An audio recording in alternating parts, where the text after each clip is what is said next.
পর্যন্ত নজরুল মেনে নিস। পরে যে তার অভিমান তৈরি হয়, নাই বা পেলাম আমার গলা তোমার গলার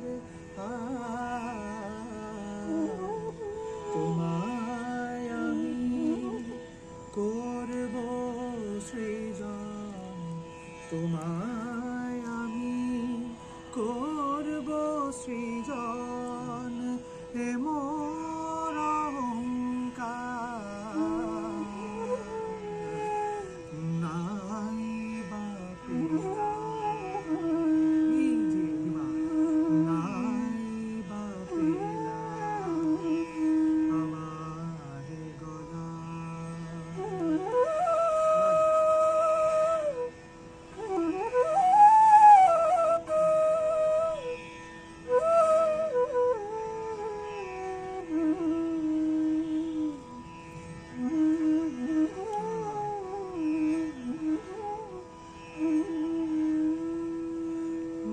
রোজব সুর ধ্বনি তীরে,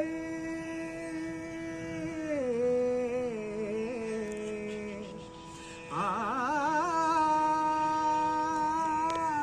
আ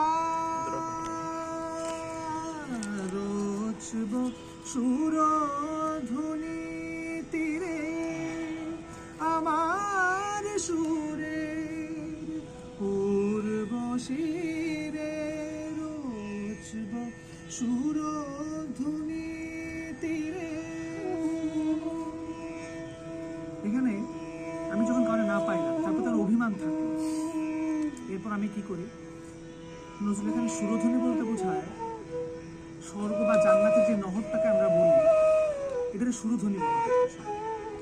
তা আমি তোমার যে পাইলাম না, তার প্রতি অভিমান আমার থাকলো এই দুনিয়া, কিন্তু যদি আমি তোমার তাও না পাই, তখন আমি কি করব, আমি সুরধ্বনির তীরে আমি তোমার গল্প লিখব। সেই জায়গায় বলতেছে, রোজব সুরধ্বনি তীরে, আ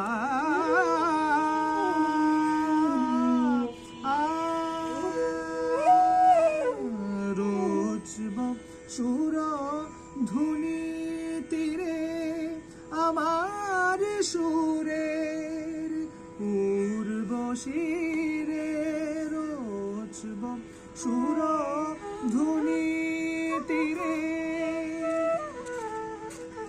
আমার সুরের পূর্ব শিরে, নিখিল কণ্ঠে দুলবে তুমি, নিখিল কণ্ঠে দুলবে তুমি, গানের কণ্ঠ।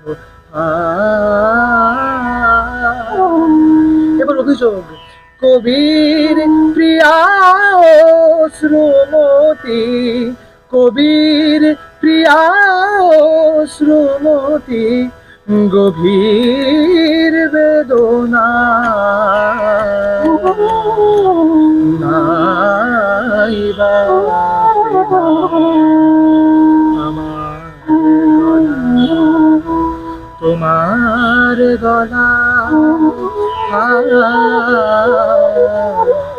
তোমায় আমি করব সৃজন, তোমায় আমি করব সৃজন, এ মোর অহংকার। এবার তিন সুর এক জায়গায়, নাই বা পেলাম, নাই বা পেলাম, নাই বা পেলাম